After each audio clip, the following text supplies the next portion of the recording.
Patay na nang matagpuan sa loob ng nakaparadang kotse ang dalawang bata sa Angeles City, Pampanga.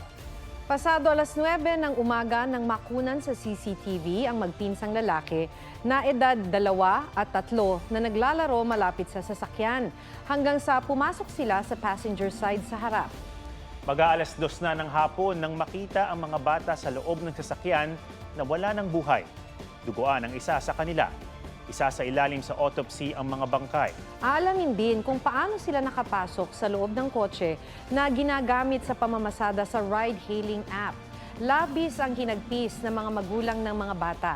Humingi naman ang paumanhin ng driver na gumagamit ng nakaparadang kotse, bagamat wala raw siyang kinalaman sa pagkamatay ng mga bata.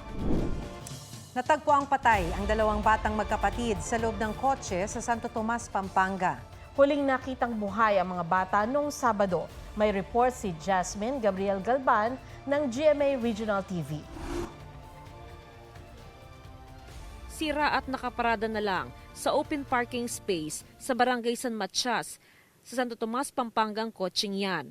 Pero ang di inaasahan ng mga residente, doon pala matatagpuan ang mga bangkay ng dalawang magkapatid na batang edad 5 at 6.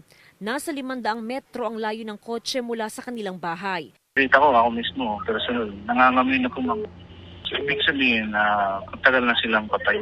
Ito nga gawin pa yung soko natin na nagpapasising ng crime scene. Initial con naman namin wala naman makitang foul play.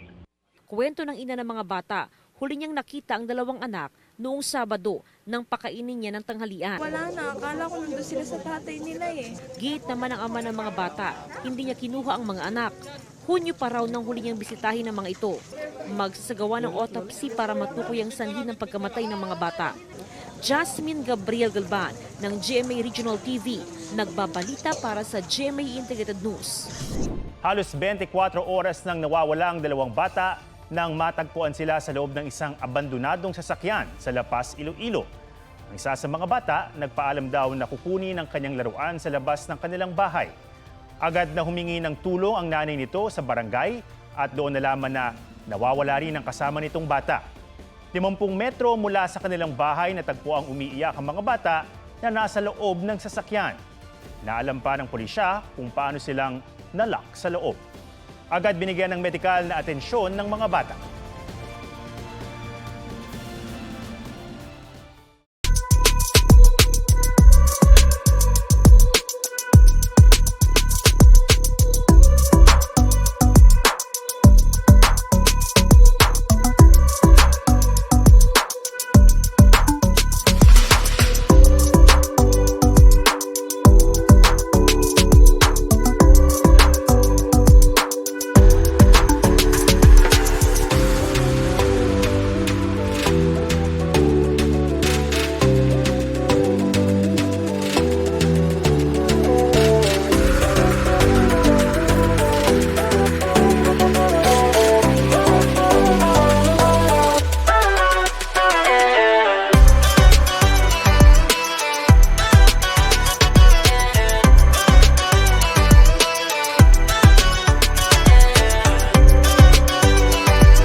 Mga kapuso, alamin ang State of the Nation.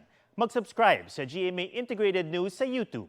Sa ating mga kapuso abroad, samahan niyo kami sa GMA Pinoy TV at sa www.gmanews.tv.